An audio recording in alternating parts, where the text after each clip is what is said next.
आपको जितनी भी तस्वीरें दिखाई, मैं जितना भी दिखा रहा हूँ आप लोगों को, जैसा कि हम फिर भी बार बार एक ही बात कहता हूँ, जितने भी घरों पे जाता हूँ एक ही बात कहता हूँ, मैं करता हूँ गरीबों के हक की बात।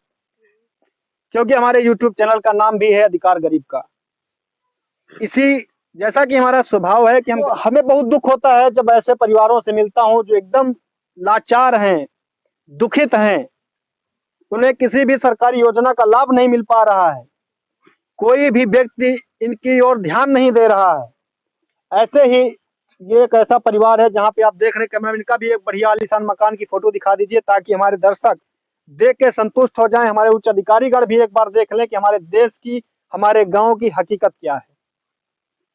इस हकीकत को दिखाने के लिए हमारा यूट्यूब चैनल एकदम स्वतंत्र है। ये चैनल कभी किसी के दबाव में नहीं है, किसी के बिकाऊ में नहीं है। जो सच है वो दिखेगा जरूर, और जो सच है वो बिकेगा जरूर। तो आपको दिखाने के लिए हम आए हैं एक ऐसा परिवार जो, इनकी भैया अंदर से तस्वीर दिखाइए कैमरामैन, कैमरा अच्छे से दिखाइए, इनके पास कितनी आलीशान सुविधाएं हैं। एकदम बढ़िया वीआईपी इनका मकान है, झुग्गी झोपड़ी है जिसमें अपना ये जीवन यापन करते हैं। कितने अच्छी तरीके देख रहे हो, ये है इनका राज खजाना। इसमें ये लोग बहुत अच्छी तरीके से जीवन यापन करते हैं। किस हिसाब से लोग बैठते हैं, सोते हैं, दिखाओ भैया इनका भी एकदम सोफा दिखा दीजिए भैया, एकदम बिंदास देहाती सोफा है। ये जो आप प्यार देख रहे हैं, ये इनका राशन पानी है, छोटा सा एकदम झुग्गी झोपड़ी में रखा हुआ है। ये सब प्राचीन चीजें आपको कभी कल्पनाओं में आप सोचते होंगे, कभी आप कल्पनाओं में सोचते होंगे क्या कभी किसी व्यक्ति का ऐसा भी जीवन हो सकता है जो व्यक्ति इतनी कठिनाइयों में अपना जीवन यापन कर रहा हो। और यहाँ के ग्रामीण बता रहे हैं कि कुछ दिन पहले इसमें एक हादसा भी हो गया था। वो हादसा हम इन्हीं के परिवार से जानते हैं, क्योंकि ग्रामीण मुझे बताए थे इनके परिवार में एक हादसा हुआ था, ये छप्पर शायद पलट गया था जिसके नीचे इनके परिवार के सदस्य लोग दब गए थे। नमस्ते बहन जी। नमस्ते। थोड़ा तेज बोलिएगा, हमारे दर्शक भी आपको सुनेंगे। क्या हादसा हुआ था बता रहे थे लोग, आप यहाँ गाँव यहाँ एक्सीडेंट हो गया था कि ये छप्पर आपका गिर गया, उसमें लोग दब गए थे, कौन हाँ, था वो?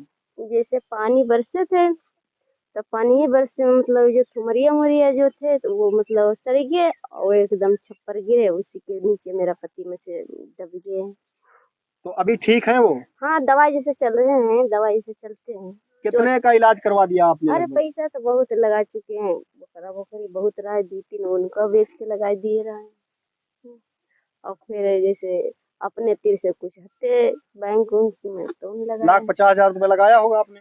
हाँ, ऐसे ही लगे हुए हैं, हरदोई से दवाई चलती है, हरदोई से दवाई चलती है। तो आप बिहार से हैं? हाँ, हम बिहार से हैं। हिंदी तो समझते होंगे। हाँ, तो अभी आप ये बताइए, कितने दिनों से आप इस झुग्गी झोपड़ी में रह रहे हो लगभग यहाँ पे?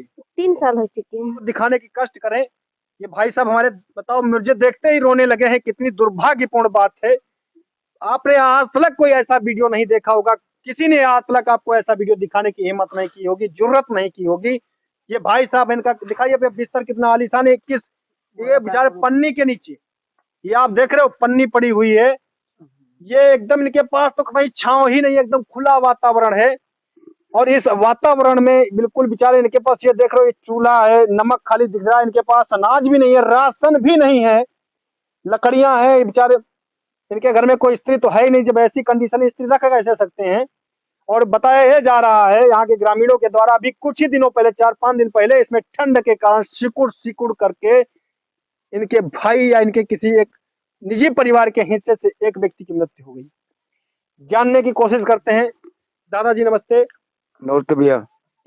हालांकि आपको देख करके मुझे बहुत दुख हो रहा है इस कंडीशन में। तो बाबू जी, क्या नाम है दादाजी आपका? हमारे साहब नाम है बाबू जी। श्याम सुंदर नाम है हाँ। आपका। कितने सालों से आप ऐसे जीवन यापन कर रहे अरे हैं? साहब ये काटने 8 साल हो गए, 8 साल हो गए साहब। 8 साल आपने ऐसे ही गुजार दिए? ऐसे गुजारे साहब, ऐसे ही सिर्फ इस त्रिपाल के नीचे, पन्नी के नीचे? बस साहब, ऐसे पनीर के बस कोई जुगाड़ हो गया भाई। ये ये आपका इतने और भी जमीन है ना साहब, फिर खेत पात कुछ नहीं, इतनी खाली है, इतनी बस। यानी कि आप ये देख रहे हैं मुश्किल के 20 गज भी इनके पास जमीन नहीं है। ये सिर्फ बेचारे, हमको लगता है सिर्फ और सिर्फ बस रोजमर्रा की जिंदगी कैसे गुजारते होंगे, ये आप हमारे इन्हीं शब्दों को सुनेंगे। अपने हाथ से बनाना खाना है इनका। बाबरे हाँ साहब, का तो कोई नहीं। कितनी दुखद जिंदगी है इनके पास, खाने तक के लिए नहीं तो और अन्य की व्यवस्था क्या की जाए। तो क्या आप ये बताइए कि इतनी पंचवर्षीय आई आप, के बारे में मतलब किसी ने कोई ध्यान नहीं दिया? कोई ध्यान साहब नहीं दिए, कोई ध्यान नहीं दिए, आज भी ध्यान। जो आज ऐसी कंडीशन में ये खुले में इनका रोटी बनाने का चूल्हा है, खुले में खुले वातावरण में अगर बारिश हो तो ये खाना नहीं बना सकती।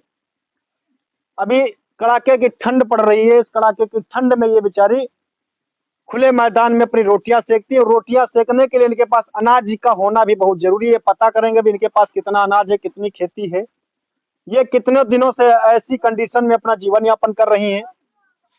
जैसा कि हमारे YouTube चैनल का नाम है अधिकार गरीब का, मैं अक्सर गरीबों के हक के ऊपर बात करता हूं।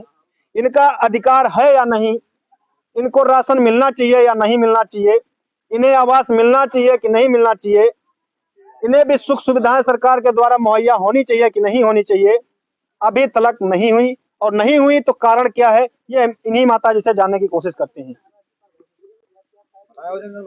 नमस्ते माता जी, नमस्ते। थोड़ा तेज बोलिएगा। क्या नाम है आपका? बिमला। बिमला जी, किस कास्ट से हैं? रैदास। रैदास जी हैं आप। अभी तक मैं जिन लोगों से मिला हूँ सब आपके ही सेम कास्ट से थे, और कंडीशन सबकी लगभग एक ही जैसी है। जैसा कि लोग कहते हैं कि आरक्षण हटाओ, आरक्षण मुर्दाबाद, आरक्षण होने के बावजूद, जबकि मैं खुद का एक ब्राह्मण हूँ, मेरा नाम सुमित तिवारी है, लेकिन फिर भी मैं ये कहता हूँ कि कहीं कहीं जब हम आप जैसे लोगों से मिलते हैं तब मुझे लगता है कि हमसे पहले आपको ये सुख सुविधाएं मिलनी चाहिए, लेकिन उसके बावजूद भी आपको नहीं मिल पाई। इसका कारण क्या है आपके हिसाब से बताइए? और मका भैया यहाँ रही वो तंग करे। कौन नहीं रहने दे रहा है? ओ या का मड़ैया या खेत वही सास ससुर। लेकिन हम बात ये कहेंगे, आप इस तमाम छोटी सी मड़ैया प्रधानी में, भाई। कैमरा मैन एक बार दिखाई अंदर का नजारा दिखाइए, क्या? किस प्रकार से अपना जीवन यापन कर रहे हैं।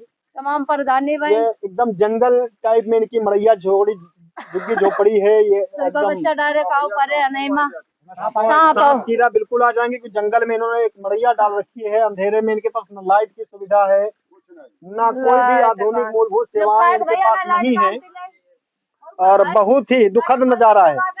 तो मैं ये जानना चाहता हूँ यहाँ के लोगों से, चलो भैया आप ऐसे पूछ लेता हूँ, ये बताइए क्या इनको सरकारी आवास मिलने का अधिकार है या नहीं? आप इधर आ जाइए। है क्या? है ना, हर इंसान के है। आप बताइए। हाँ है, इनको आवास मिलना चाहिए कि नहीं मिलना चाहिए? बिल्कुल मिलना चाहिए। ये गरीब का अधिकार है कि नहीं? ये गरीब श्रेणी में आते कि नहीं आते, ये बताओ आपके गाँव? गरीब श्रेणी में आते हैं, लेकिन इनको बेचारों को मिला कुछ नहीं आज तक। क्यों नहीं मिला आपके हिसाब से? अब ये भैया प्रधान लोगों की मेहरबानी रही, इसलिए नहीं मिला, सबको मिल गया। यस यस यस, आपको लेटरिन भी नहीं मिली अभी तक? लेटरिन नहीं मिली, पति सब प्रधान है सब हो ही जाते हैं। सरकारी आवास को तो छोड़िए, इन माता जो उनका मिली है कुछ तब आपका अधिकार था कि आपको भी सरकारी सुविधाओं का लाभ मिले। अच्छा, राशन कार्ड है आपके पास? राशन है। राशन मिलता है? हाँ, राशन कितना मिलता है? ये वालो जैसे यूनिट के हिसाब से 20 किलो मिलते, और वैसे 33 किलो मिलते। 33 किलो क्यों मिलता है? अब भाई 33 किलो देते हैं जब तक नहीं वो वालो लाल कार्ड है, हमारा लाल कार्ड है। 35 किलो काट लेते हैं। मिलना चाहिए आपको। हाँ। 2 किलो क्यों काट लेते हैं? आपका अधिकार क्यों काट लिया जाता है? अब वही भाई कोटेदार काट कौन सा लेते। कोटेदार है, नाम बताओ उसका। छोटू नाम से जाना जाता है। रहने वाले हैं? गाँव कलौली के। आपके ही गाँव के हैं? हाँ। कोटेदार जी हैं? कोटेदार है। कितना राशन देते हैं? 33 किलो। 33 किलो। 2 किलो काट लेते हैं हर यूनिट, हर कार्ड पे। हर कार्ड पे 2 किलो काट के देते हैं। काट के देते हैं। तो अभी आप ये बताइए, अभी जो नया एक जियो आया है, आदित्यनाथ योगी जी की सरकार ने लॉन्च किया है, राशन जो आपको 35 किलो मिलता था उसकी जगह 70 किलो मिला करेगा। ये बात पता है आप लोगों को? हाँ, नहीं पता है भाई। पता है, लेकिन अब की भी बार नहीं मिला है, 33 किलो दिया है। ये आपका नियम लागू हो चुका है। हाँ, लागू हो चुका है कि आपको डबल राशन मिलेगा एक महीने में। एक महीने में आपको 70 किलो राशन मिलेगा। 1 किलो नमक, 1 किलो चीनी भी है रेड राशन कार्ड पे, लाल वाले पे है, और इसी के साथ में 1 किलो रिफाइंड और 1 किलो चना। इतना राशन मिलने की योजना आ चुकी है आपके क्षेत्र में। लेकिन चीनी नहीं मिली। 3 चीजें दी, नमक दिया है, चना दिए हैं, और वो दिया है तेल रिफाइंड। तो अभी भी आपको 35 किलो कब आपके यहाँ राशन मिला था? ये कल ही मिला है, कल लोगों को मिला। हाँ। किस महीने का मिला है? इसी महीने को मिला, दिसंबर का। यानी दिसंबर के महीने में 70 किलो राशन मिलना था आपको, अभी भी आपको अंगूठा लगवा करके मात्र 35 किलो में भरमा दिया गया। 33 किलो, 35 नहीं 33 33 किलो में भरमाया गया है। तो क्या कहेंगे आप बताओ, ऐसे लोगों के ऊपर आपने अभी तक कोई FIR की, इन लोगों की शिकायत की कहीं खाद्य रसद विभाग में? कंप्लेंट किया जाता है, ये लोग दे लेके रफा कर लेते हैं, ये यहाँ को जांच भी नहीं आती। रफा कर लिया। पहले मकान दिखाइए कितना बेहतरीन है, कैसे ये, अब खुद सोचिए कि एक अकेला असहाय व्यक्ति ऐसी कंडीशन में किस तरह से अपना जीवन यापन करता होगा। कैमरे में इनका मकान दिखा दीजिए, इनका घर बढ़िया से दिखाइए ताकि हमारे दर्शक ये सब देख सकें और एक बार दिल पे हाथ रखे सोच भी सकें कि ये अकेली हमारी बहन जी किस हिसाब से जीवन यापन करती है। माता जी नमस्ते। बच्चे चौथे आप? हाँ चौथे हम। भैया जी नहीं है? नहीं है। माता जी या फैमिली में अदर कोई पर्सन? नहीं है, कोई नहीं है। यानी आप अकेले अपना जीवन यापन कर रहे हैं। कितना खेत है आपके पास? खेत हमारे पास कुछ नहीं है। कुछ मतलब कि 10 बिस्वा 5 बिस्वा 1 बीघा कुछ भी नहीं है हमारे पास। तो कैसे बच्चों को आप पालते हैं? अब बाहर जाते हैं फरीदाबाद, वहीं से। आप जाते हैं? हाँ। क्या करते हैं फरीदाबाद में आप? कोठी उठी करते हैं। यानी आप बड़े सेठ लोगों की नौकरी करते हैं? नहीं, बर्तन संजूठन, जैसे बर्तन कोठी में काम करते हैं। किस कास्ट से हैं आप? तो अभी तक इतनी सारी पंचवर्षियां आई हैं, कितने दिन हो गए भैया जी नहीं रहे? 2 साल हो गए। 2 साल हो गए। आपको अभी तक ये आवास क्यों नहीं मिला? आपने फॉर्म अप्लाई किया था? नहीं, मैंने कुछ नहीं किया। जब देख रहे प्रधान बन रहे, कोई कर नहीं रहा तो कहाँ जाओ। ये तो आप फॉर्म तो आप देंगे, कागज आप देंगे। अरे दिए, कई बार आया, नाम सब होता, लिख पढ़ के सब आता, फिर नहीं बनवाते हैं। कोई नहीं लिस्ट में आ जाता है, उसके बाद कैंसिल कर देते हैं। फिर क्यों कैंसिल कर देते हैं? कुछ रीजन पता चलता है? जातवाद है, लड़ाई झगड़े के रंजिश के चलते किस तरीके से? नहीं, हम किसी से लड़ाई नहीं करते भैया, कुछ नहीं मेरी है। तो आपका जीवन बहुत ही दुखित है। ये बच्चे आपके ही हैं? हाँ, हमारे हैं बच्चे। आप देख रहे हैं दोस्तों, ये बहुत छोटे छोटे बच्चे हैं इनके, और ये किस हिसाब से अपने बच्चों का भरण पोषण कर पा रही हैं। तो इसी के साथ मैं और एक सर्वे कर लेता हूँ। आप इतनी दुखी भी है, लेकिन अभी आ रहा है आगामी चुनाव, जहाँ पे लोग बड़े बड़े वादे करेंगे, हम तुम्हारे घर में पूरा राज खजाना लुटा देंगे। 2022 के इलेक्शन आने वाले हैं, हमारे यहाँ का मुख्यमंत्री बदलने वाला है, या बदले ना बदले बाद की बात है। लोगों की सोच कितनी बदली है आपसे जानना चाहेंगे। आप अगर आगामी चुनाव की बात करें तो आप किसके साथ में खड़े होंगे? जो मेरा काम करेगा उसके साथ। अभी तो कोई नहीं कर रहा है, लेकिन आगे आप जैसे चुनाव होने वाले, आपको कहीं ना वोट डालना ही पड़ेगा। तो आपके लिए तो आज तक किसी ने नहीं किया है, लेकिन आप उम्मीद किससे करते हैं कि कोई करेगा? आपका किससे आप उम्मीद जताते हैं? अब जो करेगा, जो मेरा देखेगा तो उसका करेंगे, हम भी देंगे। आप सपा में देंगे, मायावती जी को समर्थन करेंगे, अखिलेश यादव जी का करेंगे, आदित्यनाथ योगी जी का करेंगे? अब देखेंगे जो करेगा उसी का करेंगे। आप खुद में डिसीजन नहीं ले पा रहे, क्योंकि आपके साथ में आज तक किसी ने कोई ऐसा काम नहीं किया जिसके बारे में आप खुद सोच पाए। यहाँ की दूसरी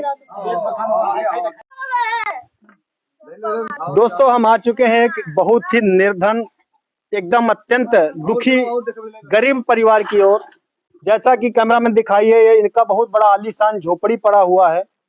इसमें ये लोग कैसे अपना जीवन यापन कर रहे हैं, ये आप लोग हमारे कैमरे के माध्यम से भी देखेंगे। और ये हमारी बहन जी हैं, जिनका ये आशियाना है, ये इसी आशियाने में रहती हैं। अभी तक इतनी सारी पंचवर्षियां निकल गई, अभी तक इनको कोई भी सरकारी आवास नहीं मिला। क्यों नहीं मिला, ये इनसे भी बाद में बात करेंगे, लेकिन इनसे पहले इनके घर की हालत देख लेते हैं। कैमरामैन एक बार आइए और देखिए इनके घर की क्या हालत है। कैसे, आगे बढ़िए कैमरामैन जी आप।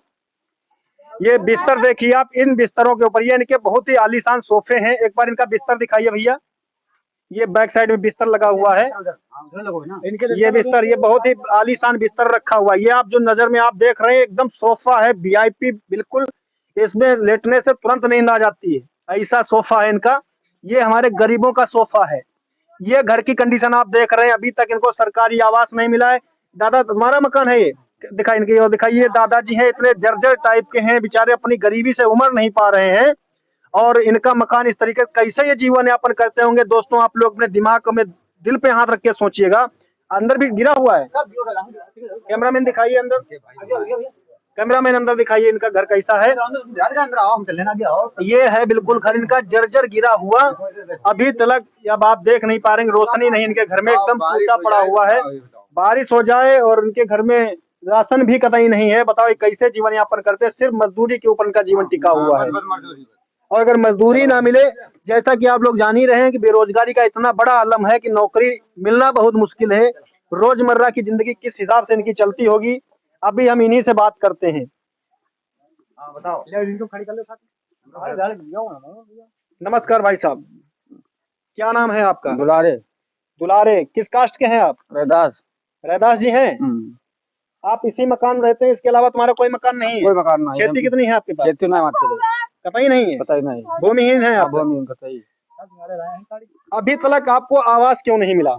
अब जब गवर्नमेंट ना दे तो क्या करी, गवर्नमेंट आपको नहीं देगी, फॉर्म आपको अप्लाई करना पड़ेगा। तो बिल्कुल है बात। ग्राम प्रधान की अध्यक्षता में आपको फॉर्म जमा करना पड़ेगा, ग्राम विकास अधिकारी उस पर साइन करेगा, उसके माध्यम से आपको आवास मिलेगा। तो मैं ये जानना चाह रहा हूँ कि आपने आवास के लिए फॉर्म अप्लाई किया था?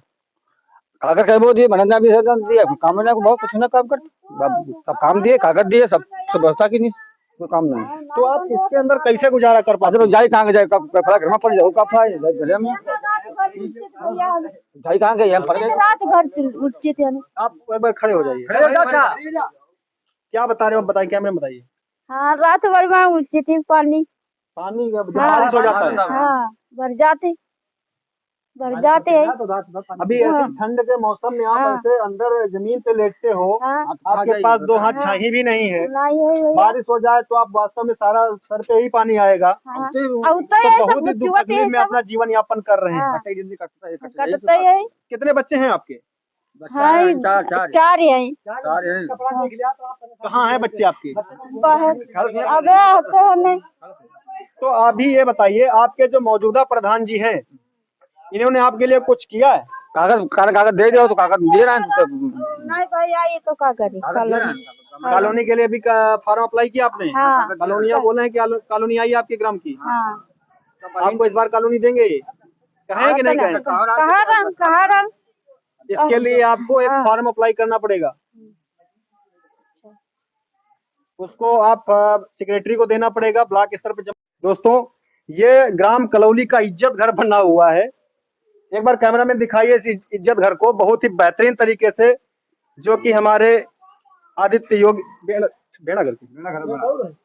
और इधर आप देखेंगे कलौली में जितने भी इज्जत घर बने हुए हैं एक मंदिर हमारे हिंदू धर्म के अनुसार बहुत ही साफ सफाई स्वच्छ स्थान पे बनाए जाते हैं, बहुत ही स्वच्छता की आवश्यकता होती है, बहुत पवित्र